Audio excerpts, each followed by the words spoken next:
अस्सलाम वालेकुम नाज़रीन, आप देख रहे हैं प्रोग्राम फोकस और मैं हूं पलविशा महमूद। हमारे साथ स्टूडियोज़ में मौजूद हैं जावेद बलवानी जो कि हैं patron in chief Pakistan hosiery manufacturers association के। इसके अलावा हमें स्काइप पे आज ज्वाइन किया है शर्जील गोपलानी साहब ने जो कि हैं chairman all Pakistan timber traders association. और हमारे साथ एज़ यूजुअल स्टूडियोज़ में मौजूद है नुमाइंदा खुसूसी हमज़ा गिलानी। तमाम मुअज़्ज़िज़ मेहमानों का शुक्रिया अदा करना चाहूँगी कि अपना कीमती वक्त दिया। सबसे पहले हमज़ा, मैं आपकी जानिब आना चाहूँगी। सबसे पहले अगर बात करें स्टॉक मार्केट के हवाले से, तो स्टॉक मार्केट आज रेड जोन में रही, सरमायाकार काफ़ी मायूस नजर आए।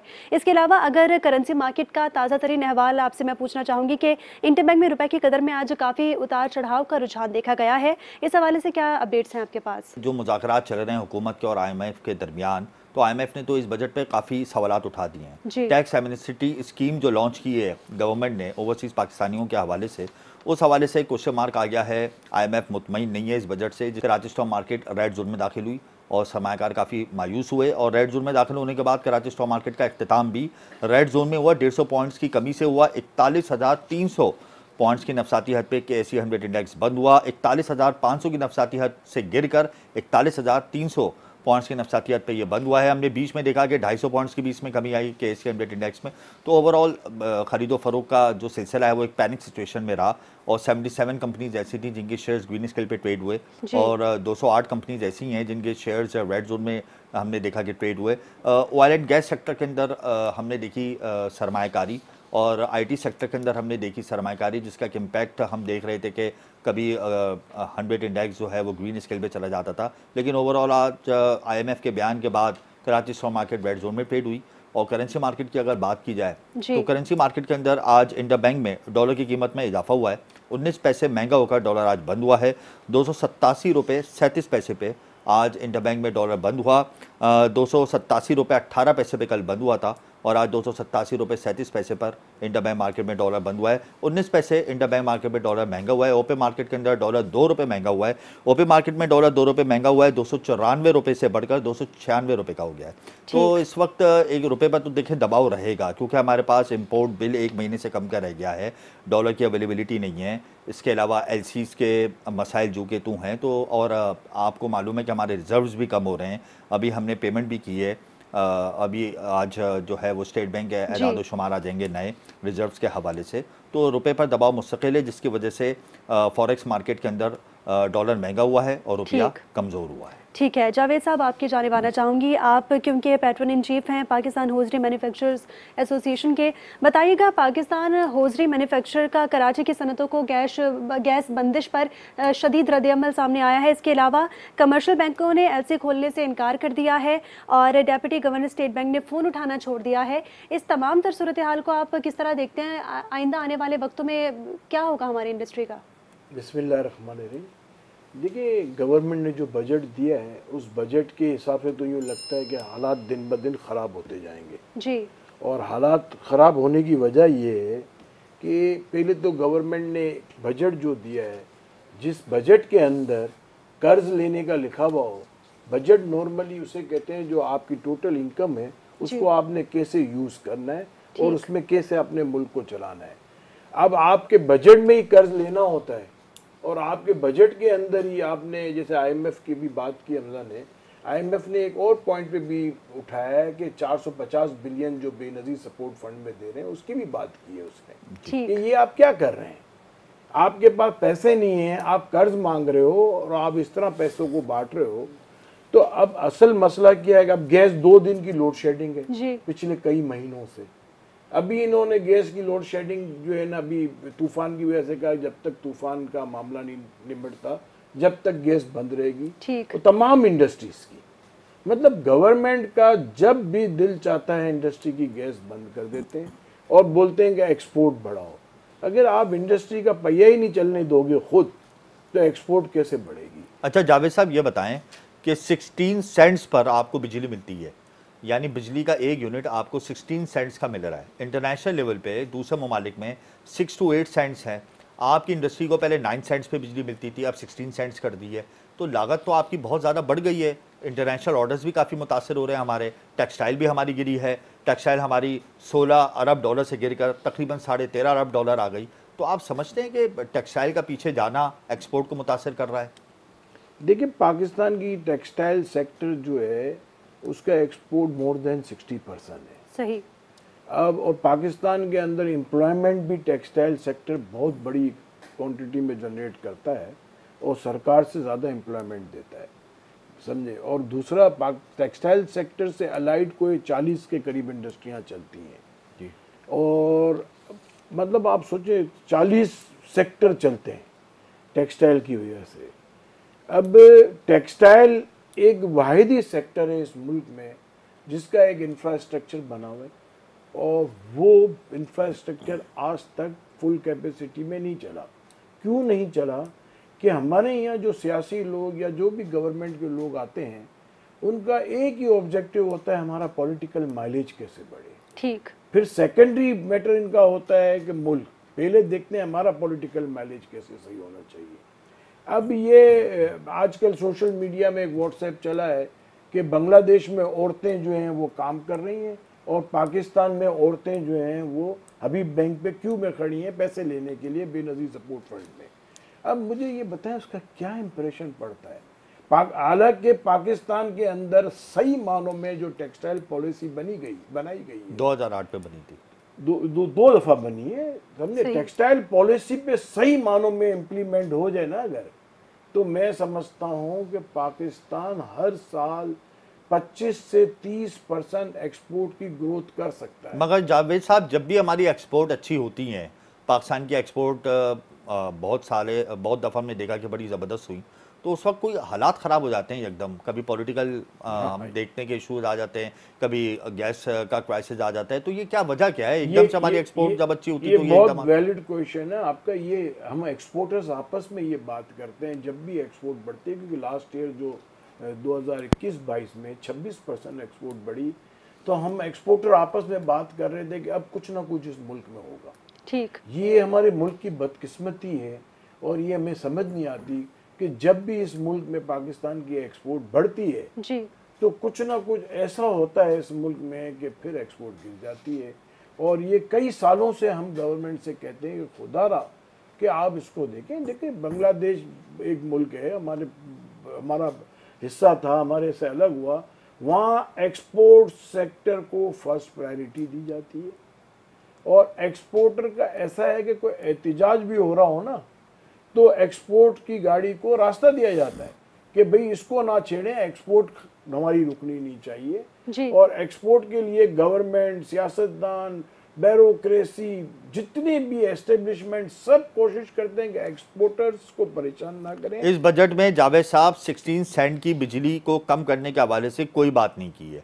आप क्या समझते हैं कि आप की जो पैदावारी लागत है तो वो 16 सेंट्स पर पूरी उतर जाती है? इंटरनेशनल ऑर्डर्स आपको मिल जाएंगे? क्योंकि वियतनाम, इंडिया फायदा उठा रहा है हमें तो ऑर्डर मिल नहीं रहे। देखिए मैं आपको बताऊं, हर रोज हमारे दोस्त जो यूरोप और अमेरिका जाते हैं, अमेरिका में तो आजकल ऑर्डर्स नहीं है, यूरोप में है, तो वो ये कह रहे हैं, और हमारा एक्सपोर्ट ज़्यादा यूरोप में ही है जी। वो ये कहते हैं कि जहाँ हम रेट देते हैं ना, वो और रेट भी वो देते हैं जो ब्रेक इवन, जिसमें हमारा कोई प्रॉफिट नहीं है, हमारी फैक्ट्री का पहिया चल जाए और हमारे लेबर्स की सैलरी निकल आए, उस रेट्स के अंदर भी उनको ऑर्डर नहीं मिलते। और बांग्लादेश और इंडिया वो उससे 10% रेट कम में ऑर्डर ले जाते हैं और 10% कम में भी उनको 10% प्रॉफिट है। तो इसका मतलब ये है कि हमारी कॉस्ट 15 से 20% इंडिया और बांग्लादेश और वियतनाम से ज्यादा है। सही। तो हमारी, अच्छा आप मुझे बताएं, अमेरिका और यूरोप के अंदर हमसे सस्ती गैस और बिजली है? बिल्कुल है। आप मुझे ये बताएं, और हम उनको एक्सपोर्ट कर रहे हैं, आप कैसे एक्सपोर्ट करोगे, किस तरह करेंगे? और हमारी क्यों महंगी है कि गवर्नमेंट, देखें गवर्नमेंट को अगर किसी पे रहम आता है तो गवर्नमेंट अपने बजट के अंदर वो अमाउंट रखे। ठीक है। गवर्नमेंट जो है वो एक्सपोर्टर्स की जेब से रहम खाती है। बिल्कुल, गवर्नमेंट को अपने बजट में जी बजट में जो है एक अमाउंट रखनी चाहिए। शर्जील गोपलानी साहब, आपकी जानिब आना चाहूँगी। All Pakistan timbers traders association के वफ्द की वज़ीर ख़जाना से मुलाकात हुई है। आपके एसोसिएशन ने मुलाकात की है वज़ीर ख़जाना से, और मुल्क भर की लकड़ी के ताजरों ने इसहाक डार के सामने शिकायतों के अंबार लगा दिए। आपसे जानना चाहूंगी कि क्या तहफ़्फ़ुज़ात हैं आपके एसोसिएशन के? देखिए, आपको पता है कि पिछले दिनों जब ये गवर्नमेंट आई थी तो उन्होंने इंपोर्ट के ऊपर बैन लगा दिया था और कंटेनर पोर्ट में फंस गए थे। इसके बाद हमने एहतजाज किया, फिर मुज़ाकरात हुए और स्टेट बैंक ऑफ पाकिस्तान ने एक नोटिफिकेशन इशू किया जिसमें एक चीज़ ये कही गई कि आप जो है ऑन डिलीवरी पेमेंट और LC साइड की जगह आप माल मंगाएं 1 साल कहा जाता है DA 365 डेज और DA 180 डेज। हमने उस कानून के तहत माल इंपोर्ट करना शुरू किया और जो हमारे उस वक्त डॉक्यूमेंट थे उसको हमने चेंज भी करवाया और उस वक्त ये मामला स्मूथली चल रहा था। अचानक से 10 दिन पहले तमाम प्राइवेट बैंक्स ने तमाम जितने डॉक्यूमेंट्स हमारे हैं और जितने पोर्ट पे कंटेनर फंसे हुए हैं उन तमाम के डॉक्यूमेंट्स अपने पास होल्ड कर लिए। हमने इसके लिए कोशिश की, डिप्टी स्टेट बैंक के जो deputy governor state bank doctor Inayat साहब जो हमारे रास्ते में थे, हमने उनसे रब्ता करने की कोशिश की, वो फ़ोन नहीं उठा रहे। फिर हमने इनको व्हाट्सएप पे मैसेज छोड़े, जवाब नहीं आया। हमने वज़ीर आज़म पाकिस्तान समेत तमाम जो लिखे जो स्टेट बैंक ऑफ पाकिस्तान के गवर्नर को भी खत लिखा जी। अनफॉर्चुनेटली सागदार साहब से किसी तरह हमारा राब्ता हो गया और हमारी मीटिंग हो गई। जब हमने सागदार साहब के साथ ये मीटिंग में बात की, उस वक्त तमाम नुमाइंदे मौजूद थे वहाँ पे। आपकी आयशा घोष पाशा साहबा जो कि मिनिस्टर फॉर द स्टेट हैं वो मौजूद थी, अकबर खुरा साहब मौजूद थे।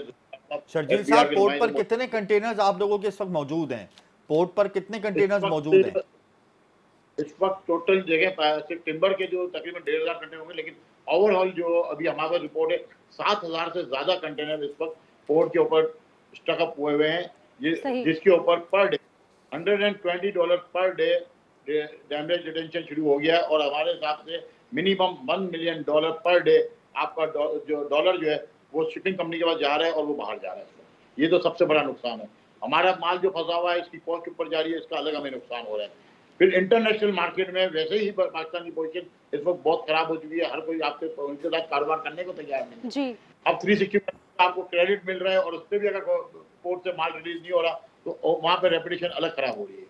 सही, ठीक है। शर्जील गोपलानी साहब साथ मौजूद रहिएगा। नाज़रीन, वक्त हुआ एक ब्रेक का। ब्रेक के बाद अगेन शर्जील साहब से बात करेंगे कि मुल्क भर के लकड़ी के ताजरों ने सागदार साहब से मुलाकात की है और अपने तमाम तर तहफ़्फ़ुज़ात का इजहार किया है। 5,000 से ज़ायद कंटेनर इस वक्त पोर्ट पर फंसे हुए हैं, उनको निकालने के इक़दाम किए जाएँ, ये मुतालबा है टिम्बर्स एसोसिएशन का। वक्त हुआ एक ब्रेक का, हमारे साथ रहिए।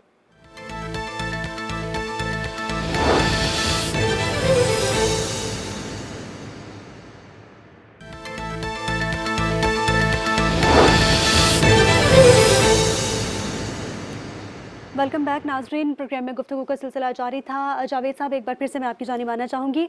पिछले 11 माह की अगर बात करें तो 11 माह के दौरान मुल्क भर की 40% टेक्सटाइल इंडस्ट्री जो है वो मुतासिर हुई है, 40% मिल्स जो है वो बंद हुई हैं और 11 माह में सनत से वाबस्ता 70 लाख हुनरमंद रोज़गार जो है वो बेरोज़गार हुए हैं, हुनरमंद जो है वो बेरोज़गार हो गए हैं। इस हवाले से आप क्या कहेंगे? एक जानिब तो हुकूमत दावे कर रही है कि हम लोग नौजवानों के रोज़गार के लिए बहुत मौक़े फराहम कर रहे हैं, दूसरी जानिब इस तमाम तर सूरत हाल से लोग बेरोजगार हो रहे हैं। देखिए, ये हुकूमत जो दावे कर रही है, आप मीडिया में मैंने कई दफ़ा ये न्यूज़ देखी है कि आजकल जो है पाकिस्तान से बेहिसाब लोग जो है बाहर जा रहे हैं और इतनी क्वांटिटी में आज तक नहीं गए और नौजवान तबका ज़्यादा जा रहा है और नौजवान तबका जो है मुल्क का असासा होता है, वो मुल्क छोड़ के चले जाए। और फिर सबसे ख़राब बात क्या है कि प्राइवेट स्कूल वैसे ही इस मुल्क में कम है जिनकी एजुकेशन अच्छी है और जहाँ ओ लेवल ए लेवल करते हैं बच्चे, वो बच्चे जो हैं 50-60% बाहर जा रहे हैं, उसमें से 5% भी वापस नहीं आते, जो कि ऑलरेडी इस मुल्क में बहुत कम वो बच्चे होते हैं जो जिनका IQ लेवल और जिनकी एजुकेशन इतनी अच्छी। अब मुझे ये बताएं, जब तक आपके मुल्क का ये हाल होगा कि आप एक्सपोर्ट नहीं बढ़ा सकते, आपका ट्रेड डेफिसिट होगा, आपके यहाँ इंडस्ट्री को गैस नहीं मिलेगी, इंडस्ट्री बंद हो जाएगी, तो बच्चे क्या करेंगे, कहाँ जाएंगे? जावेद साहब, ये बताएं कि एप्टेमा ने भी खत लिखा है हुकूमत को और कहा है कि आप हमारे गैस टैरिफ में, एनर्जी टैरिफ के अंदर कमी करें और कमी करेंगे तो हम अपनी एक्सपोर्ट टारगेट को अचीव कर पाएंगे। इस बजट के अंदर एक्सपोर्ट टारगेट कम रखा गया है, $30 अरब का, रखना चाहिए था $40 अरब। आप नहीं समझते कि हमारी एक्सपोर्ट की जो पॉलिसी है वो बड़ी कमज़ोर है और अब तक कितनी टेक्सटाइल मिलें बंद हो चुकी हैं इस पॉलिसी के ना होने की वजह से? देखिए, मैंने डेटा एक्सपोर्ट का निकाला था और एक्सपोर्ट का मेरे पास पिछले साल का भी डेटा है कि एक्सपोर्ट कितने लोग करते थे पाकिस्तान से और अब कितने कर रहे हैं। जी। वो जो मैंने निकाला तो उसमें कमर्शियल एक्सपोर्टर भी हैं, मैन्युफैक्चरर भी हैं जो 2021-22 21-22 में 15,706 एक्सपोर्टर्स थे। अच्छा। सही। और जब मैंने अभी का निकाला 2022-23 का डेटा तो 14,788 14788 एक्सपोर्टर्स, 918 एक्सपोर्टर्स इस मुल्क से कम हो गए। तकरीबन 5.84% एक्सपोर्टर्स कम हो गए। सही। अब आप मुझे ये बताएं, ये कितनी बड़ी बदकिस्मती है कि जिस मुल्क के अंदर एक्सपोर्टर्स कम हो जी। और गवर्नमेंट को कोई एहसास नहीं है। देखिए एप्टमा ने लेटर लिखा, हमारी गवर्नमेंट को ये भी नहीं मालूम कि उनको मिलना किन से चाहिए। मैं तो हमेशा ये कहता हूँ कि वो कुछ 4-5 बड़े बड़े जो इस मुल्क के टाइकून है उनसे मिलती है गवर्नमेंट, चाहे कोई भी गवर्नमेंट आती है। और वो 4-5 जो मुल्क के बड़े टाइकून है वो तरक्की करते जा रहे हैं, उनकी इंडस्ट्रियां बढ़ती जा रही हैं और पाकिस्तान कुएं में जा रहा है, अंधे कुएं में नीचे की तरफ जा रहा है। जी। मेरी समझ में नहीं आता कि गवर्नमेंट को ये भी नहीं पता होता कि किससे मिलना चाहिए। दुनिया में हमेशा मीडियम और स्मॉल लोगों से मिला जाता है क्योंकि मुल्क का असासा जो है वो न्यू कमर और मीडियम और स्मॉल होता है, क्योंकि उसको तरक्की का, उसको सब चीज़ का जोश जज्बा होता है। और हर जगह बांग्लादेश की एक्सपोर्ट क्यों बढ़ी? स्मॉल एंड मीडियम को आगे लाया गया। मतलब उम्मीद नहीं है आपको कि इन फ्यूचर कोई एनर्जी टैरिफ में कमी होगी और हम अपना एक्सपोर्ट का दब हासिल कर पाएंगे? आपको बिल्कुल भी उम्मीद नहीं है? देखिए मुझे तो कोई उम्मीद नहीं है, बल्कि मेरी जो जिन एक्सपोर्टरों से बात हो रही है, मेजॉरिटी जो एक्सपोर्टर्स हैं वो इस मुल्क से अपना बिजनेस शिफ्ट करने का सोच रहे हैं और काफ़ी लोगों ने शिफ्ट कर दिया है, बड़े बड़े एक्सपोर्टर्स ने। कौन कौन से ममालिक शिफ्ट हुई है इंडस्ट्रीज? देखिए इंडस्ट्रीज तो जो है ना, ये इस वक्त लोग जो हैं यूएई के अंदर शिफ्ट हुए हैं और जॉर्डन में शिफ्ट हुए हैं और कुछ जाने वियतनाम की तरफ भी सोच रहे हैं, कुछ जाने जो है यूएसए के अंदर ही मैक्सिको में जाके इंडस्ट्रियां लगाई हैं। और भाई ये तो अब देखें, जहाँ पे एनवायरनमेंट अच्छा मिलेगा इंडस्ट्री उस तरफ शिफ्ट हो जाएगी। और मुझे तो बहुत हालात ख़राब नज़र आते हुए नज़र आ रहे हैं कि देखें, आप मुझे बताएं कि हमारी इंडस्ट्री जो है वो वायबली 70 to 80% कैपेसिटी में अगर चल रही हो तो वायबल है। आज इंडस्ट्री चल रही है 60% पे और 50% पे। आप मुझे बताएं 2 दिन अगर इन्होंने गैस बंद कर दी तो आप उसका हिसाब तो लगाएं, 28% आपकी प्रोडक्शन कम हो जाती है। बिल्कुल। तो अच्छा, गवर्नमेंट खुद धकेल रही है कि आप इंडस्ट्री बंद करो। अच्छा ये बताएं, हमारे जो एक्सपोर्ट टारगेट जो मिस हुए हैं माजी में, उसका बराह रास्त फायदा किसको पहुंच रहा है? इंडिया को, बांग्लादेश को, वियतनाम को? कितनी प्रोडक्शन हमारी कम हो गई? देखिए सबसे बड़ा मसला क्या होता है, ग्राहक एक बार लेके आना और ग्राहक का चले जाना। हमारे जो कस्टमर पाकिस्तान में बहुत अरसे बाद हमें एक कोविड के ज़माने में चांस मिला कि यहाँ की गवर्नमेंट ने और इंडस्ट्रियलिस्ट ने मिल के एक प्लान किया कि हम इंडस्ट्री को चलाएंगे ताकि इंडस्ट्री, बाजार बंद है, इंडस्ट्री चल रही थी और एक्सपोर्ट इंडस्ट्रीज का खुसूसन कहा था कि हम उसको चलाएंगे। और एक्सपोर्ट इंडस्ट्रीज चलने की वजह से पाकिस्तान के अंदर काफ़ी बायर्स आए और क्योंकि पाकिस्तान ही डिलीवरी दे रहा था उस वक्त। जब ही पाकिस्तान की इतनी एक्सपोर्ट बढ़ी और इतनी मुश्किल से ये एक चांस मिला था, ये कस्टमर्स हमारे यहाँ आ गए। जब कस्टमर एक जगह आ जाता है तो वो जल्दी नहीं जाता, उसको जब कोई तकलीफ होती है तो जाता है वो। अब हम माल ही नहीं दे पा रहे। अब कस्टमर तो, हम ये हाल था कि हम जब आज से 8 महीने पहले हमारे कस्टमर्स जो है ना हमें लेबल्स बेचते थे कि गारमेंट में लगा के भेजो, और एक जो है वो अपना प्राइस टैग बेचते थे जो उसका होता है इलेक्ट्रॉनिकल, वो हमारे कस्टम से क्लियर नहीं होते थे। बिल्कुल। और $5,000 और $2,000 की एलसी हम नहीं खोल सकते थे एक्सपोर्टर्स। उसकी वजह से कितने कस्टमर भाग गए इसमें। सही है, ठीक है। अच्छा जावेद साहब, ये मुझे बताएं कि स्टेट बैंक जितना हम देखते हैं कि डिसेंट्रलाइज हुआ इन दिनों, इससे पहले हमने कभी नहीं देखा। एलसीज के मसाइल जू के तू हैं। आप नहीं समझते कि एलसीज के मसाइल अगर ऐसे ही रहे तो एक्सपोर्ट हमारी बहुत मुतासर हो जाएंगी और हम एक्सपोर्ट का हदफ आइंदा आने वाले सालों में भी अचीव नहीं कर पाएंगे? क्या कहते हैं आप इस हवाले से जावेद साहब? देखिए अभी तो स्टेट बैंक तो बन गई है लैंडलॉर्ड। जैसे हमारे यहाँ पोर्ट पे आप केपीटी को देखें, वो लैंडलॉर्ड है जी, उसने सब किराए पे दे दिया है।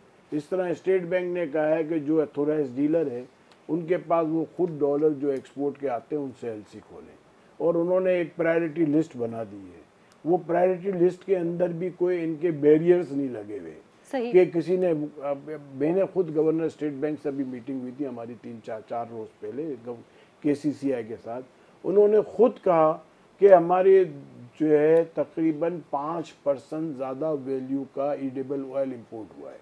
अब आप मुझे ये बताएं, अब 5, और फिर इन्होंने इनसे ये जब कहा कि एडिबल ऑयल की तो प्राइस दुनिया में कम हुई है तो क्वांटिटी में तो और ज़्यादा हुआ होगा। बोला हाँ बिल्कुल सही कह रहे हो, मतलब कोई बैरियर्स नहीं लगे हुए। मैं तो दार साहब से भी, मैं हमारी मीटिंग जब हुई थी तो मैंने उनसे ये कहा कि आप फूड आइटम्स को, एसेंशियल आइटम को फर्स्ट प्रायोरिटी दे रहे हो, उसमें बैरियर्स नहीं लगाओगे तो वो आपके डॉलर्स जो उसमें खर्च होंगे वो आके माल खराब हो जाएगा। अगर मेरे घर में रिक्वायरमेंट है 1 किलो आटे की या 1 किलो गंदम की और मैं 20 किलो रख दूंगा तो खराब हो जाएगा। जाहिर सी बात है, बिल्कुल। तो वो बैरियर्स इनको लगाने चाहिए। ईडेबल आइटम या जो भी चीजें हैं, ओवर इंपोर्ट तो खैर हमारे मुल्क में होती है जिसकी वजह से रुपए पे काफी दबाव अभी रहता तो है। सोलर पैनल का जो मैं सुन रहा हूँ, इतना सोलर पैनल आया है इस मुल्क में और 3rd क्लास क्वालिटी का ज्यादा, लेकिन फिर भी क्लियर नहीं हो रही LC।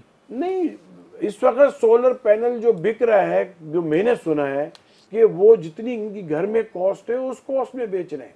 मगर हमारी मुल्क की बदकिस्मती है, जैसे आप मुझे एग्रीकल्चर्स के लिए इन्होंने सीड्स पे इन्होंने कहा है कि इंपोर्ट करें और इनको हम फैसिलिटेट करेंगे।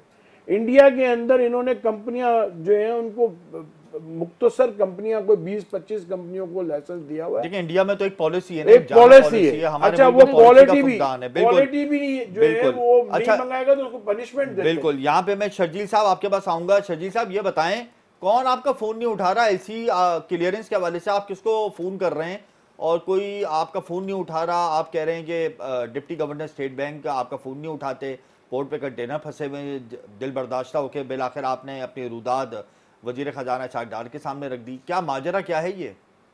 देखिए, डॉक्टर इनायत साहब जो डिप्टी गवर्नर स्टेट बैंक हमारे रास्ते में थे पिछले 10 दिन से, वो हमारा फ़ोन नहीं उठा रहे, ना वो व्हाट्सएप पे मैसेज के जवाब दे रहे हैं। और जब हमने ये बात उनसे की है शाहदार साहब से, तो वो तो शॉक थे कि ऐसा कैसे हो सकता है। मैं बताया बिल्कुल ये हो रहा है। और साथ में हमने राइटिंग में जब लेटर दिया है तो उन्होंने अपने असिस्टेंट से भी मालूमात की, सेक्रेटरी साहब से भी, उन्होंने बोला कि हमें लेटर बना हुआ है, हम इस पर कार्रवाई कर रहे हैं। फिर इशारदार साहब ने जो चीफ मिनिस्टर ने डॉक्टर आयशा घोष साहिबा को बताया कि भाई आप इसको फौरी तौर पर मसले को रिजॉल्व करें, लेकिन इस बात को अब जो है अभी तक वो मसला रिजॉल्व नहीं हुआ है। तो कल मैं इंशाल्लाह फिर दोबारा इस्लामाबाद जा रहा हूँ। टिम्बर को आपने एक्सपोर्ट करने की भी बात की थी वजीर खजाना से मुलाकात में कि आप टिम्बर को एक्सपोर्ट करना चाहते हैं ताकि रिजर्व हासिल हो सके मुल्क को। इस हवाले से इसहाक डार का क्या कहना था? देखिए भाई, हम पिछले 15 साल से फेडरल गवर्नमेंट और प्रोविंशियल गवर्नमेंट को हम एक चीज बता रहे हैं कि आप हमें री एक्सपोर्ट करने के लिए टिम्बर की परमिशन दें और साथ साथ हमें कोई एरिया मखसूस करें जहाँ पे हम अपना टिम्बर इंपोर्ट करके वहाँ से री एक्सपोर्ट कर सकें। इंडिया ने कांडला पोर्ट, एक नया पोर्ट डेवलप किया अपने मुल्क के अंदर, और वहाँ से कांडला पोर्ट में जो भी टिम्बर उतरती है और सराउंडिंग एरियाज में इन्होंने बड़े बड़े गोदाम बना के कंपनीज को दे दिए कि आप वहाँ लकड़ी लोकल खपत के लिए भी मंगाएं और यहाँ से री एक्सपोर्ट भी करें। इस वक्त इंडिया जो है per day minimum 10,000 tonne re export पे जा रहे हैं और 15,000 टन से प्लस इम्पोर्ट है इनके पास। तो जो इसका इम्पोर्ट हो रहा है तो 40% प्लस जो है वो री एक्सपोर्ट पे चले गए। और वैल्यू एडिशन पे एक तो जॉब्स क्रिएट हुई, फिर जो आपका गुजरात स्टेट है वो इसके अंदर सर्वाइवनेस बहुत ज्यादा बढ़ गई। गुजरात स्टेट को आप देखें पिछले 15 साल पहले बैकवर्ड था और आज वो कितना ऊपर तरक्की कर चुका है गुजरात। यानी पाकिस्तान कितने हजार टन लकड़ी एक्सपोर्ट करने की सलाहियत रखता है इस वक्त शर्जील साहब? इस वक्त पाकिस्तान जो इंपोर्ट कर रहा है वो आपका समझिए 60,000 टन माल जो है पर मंथ इंपोर्ट होता है आपका। और अगर इसको हमें सही तरीके से परमिशन मिल जाए तो हम तकरीबन 1.5 लाख टन इंपोर्ट करके और मिनिमम जो है हम 70 से 80,000 टन री एक्सपोर्ट करके वैल्यू एडेड प्रोडक्ट पे जा सकते हैं। ठीक है, ठीक है। बहुत शुक्रिया शर्जील गोपलानी साहब आपके कीमती वक्त का। आप हैं chairman all Pakistan timbers association के चेयरमैन हैं आप। बहुत शुक्रिया, आपने कीमती वक्त दिया। नाज़रीन, प्रोग्राम में गुफ्तगू का सिलसिला जारी रहेगा। वक्त हुआ है एक ब्रेक का।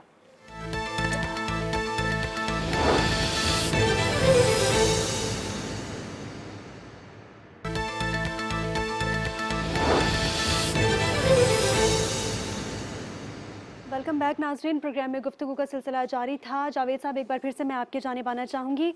बताइएगा कि जिस तरह इंडस्ट्री मुसलसल मुतासिर हो रही है, IMF से मुआहिदा हो के नहीं दे रहा और जो कंटेनर्स हैं वो LC पे फंसे हुए हैं, आपकी क्या तजावीज़ हैं हुकूमत को? आप क्या समझते हैं कि हुकूमत को हंगामी तौर पर ऐसे क्या इकदाम करने की ज़रूरत है कि हमारी इंडस्ट्री बेहतर हो सके?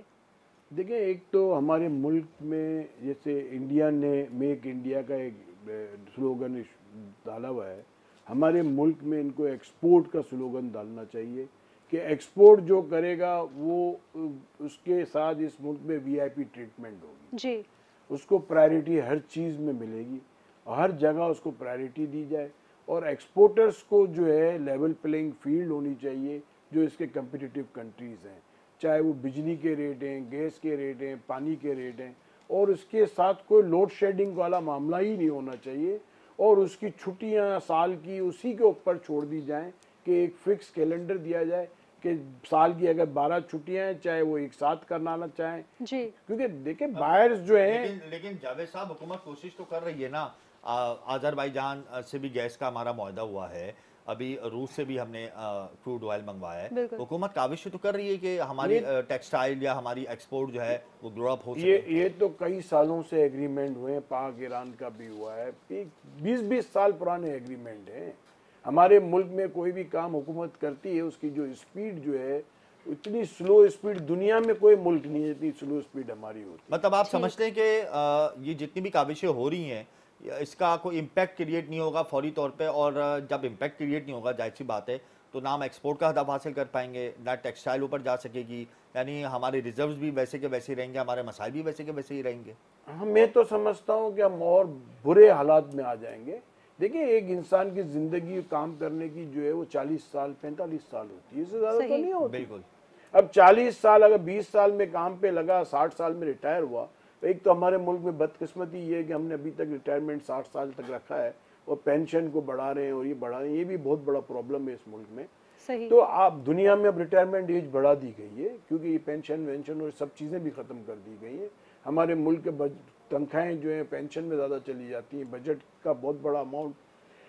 गवर्नमेंट को ये सोचना चाहिए कि 40 साल एक बंदे की काम करने की एज है, कोई भी काम करें उसको 1-2 साल में पूरा होना चाहिए। कोई 10-10 20-20 साल किसी काम में लगते हैं क्या? दुनिया में कहीं ऐसा नहीं होता जो पाकिस्तान में हो रहा है। बिल्कुल ठीक है। हमें इस वक्त लाइन पे ज्वाइन किया है कॉमर्स रिपोर्टर हैं राहील हसन, उनसे बात करेंगे। राहील, बताइएगा कि हुकूमत के पेश करदा बजट पर IMF के तहफ़्फ़ुज़ात सामने आ गए हैं, जबकि गवर्नमेंट ने क्लियरली ये कहा था कि बजट IMF के जो है तजावीज़ के मुताबिक बनाया जाएगा। इस हवाले से क्या अपडेट है आपके पास? जी देखिए, IMF के साथ हुकूमत ने बजट के नंबर्स तो शेयर किए थे, लेकिन IMF का फुली कंसर्न जो था वो जो है वो मुकम्मल तौर पर बजट के अंदर अपनाया नहीं गया है। कई ऐसी चीजें हैं जो बजट के अंदर इंट्रोड्यूस करवाई गई हैं, लेकिन IMF ने उनके ऊपर एतराज उठाया है। सबसे पहली जो चीज है वो ये है कि सब्सिडी जो एमनेस्टी दी गई है अमीर तबके को कि वो अपनी जो रकम है वो अगर बैरून मुल्क से पाकिस्तान में लेकर आएंगे तो $1 करोड़ तक जो वो रकम होगी उसके ऊपर जो है वो टैक्स उनको नहीं अदा करना पड़ेगा। अपना यानी जो काला धन होगा वो इस तरीके के जरिए वो सफेद उसको कर सकेंगे। तो वो टैक्स एमनेस्टी जो ये दी गई है उसके ऊपर सबसे बड़ा एतराज उठाया है IMF ने, और ये कहा है कि जो पाकिस्तान अपना जो प्रोग्राम को बहाल करवा सकता था वो जो मौका है वो अब पाकिस्तान ने खो दिया है। और इसी तरीके से जो दीगर जो कई ऐसी चीजें हैं जो जिस तरह अभी आपने कहा कि IMF FBR का जो टैक्स हदफ है उसको भी बढ़ाया जाए, और उसके अंदर जो है वो कई चीजें जो है वो एग्जम्प्ट की गई हैं, नए टैक्सेस जो जिस तरह अभी आपने कहा कि पाकिस्तान के पास एक मौका था जो पाकिस्तान ने गंवा दिया है, इस हवाले से भी काफी जो है वो IMF ने अपने तहफ़्फ़ुज़ात का इजहार किया है। जो $6 अरब की जो डिमांड थी वो पहले ही IMF की जो थी वो आधी मुकम्मल की थी दोस्त ममालिक से। तकरीबन $3 अरब के जो कर्ज की अंदाज की रकम थी उसकी एश्योरेंस दी गई थी और $3 अरब की मजीद जो है वो रहती थी। और तीसरी ये चीज़ है कि जो पार्लियामेंट के अंदर एक बजट डॉक्यूमेंट जो शो किया जाता है उसके अंदर ये जो दोस्त ममालिक की जो से हासिल होने वाली जो रकम है उसको 2023-24 के अंदर शो किया गया है, यानी हुकूमत खुद से ये चाहती है कि जो आइंदा आने वाला जो साल होगा उसके अंदर ये जो प्रोग्राम होगा वो नया प्रोग्राम लिया जाएगा, क्योंकि 30 जून तक उससे पहले जो IMF का प्रोग्राम है वो ड्यू है और वो खत्म हो जाएगा। तो अगर ये तमाम तर जो इमदादी रकूम है वो अगर पिछले साल के डॉक्यूमेंट्स के अंदर शो कर दी जाती तो तब तो काफ़ी हद तक चांसेस थे, बट हुकूमत ने खुद अपने डॉक्यूमेंट्स के अंदर जो है वो ये शो किया है कि जो इमदादी रकूम है वो भी अगले साल ही पाकिस्तान को मौसूल होंगी। तो ये वाला जो प्रोग्राम होगा तो वो 30 जून तक खत्म हो जाएगा और इससे इम्कानात ये जाहिर हो रहे हैं कि आइंदा जो आने वाला साल होगा उसके अंदर नया एक प्रोजेक्ट, नया जो IMF का प्रोग्राम होगा वो हासिल करेगी हुकूमत, चाहे वो हुकूमत ये वाली हो चाहे अगली आइंदा आने वाली कायम मकाम हुकूमत हो। ठीक है, बहुत शुक्रिया आपका राहिल हसन और जावेद बलवानी साहब, आपका बहुत शुक्रिया, आपने अपना कीमती वक्त दिया। इसके अलावा हमज़ा आपका भी शुक्रिया, आप हमारे साथ स्टूडियोज़ में मौजूद थे। नाज़रीन, IMF के साथ जो है हमारी गवर्नमेंट मुआहदा करने में शायद नाकाम हो चुकी है, लेकिन अभी इसको कंफर्म नहीं कर सकते क्योंकि हमारी गवर्नमेंट की जानिब से ये बात कंफर्म नहीं की गई। ये ज़रूर कहा गया है कि टाइम कम रह गया है। IMF के तमाम तजावीज़ पे गवर्नमेंट अमल कर चुकी है, लेकिन इसके बावजूद अभी तक मुआहदा तय नहीं पाया और अगर मुआहदा नहीं होता तो आलमी बैंकों के पाकिस्तान पे एतमाद बहाल नहीं होगा। लेकिन वक्त पे पता चलेगा कि क्या होता है पाकिस्तान का आइंदा आने वाला फ्यूचर। इसी के साथ ही मुझे और मेरी पूरी टीम को इजाज़त दीजिए। अल्लाह हाफ़िज़।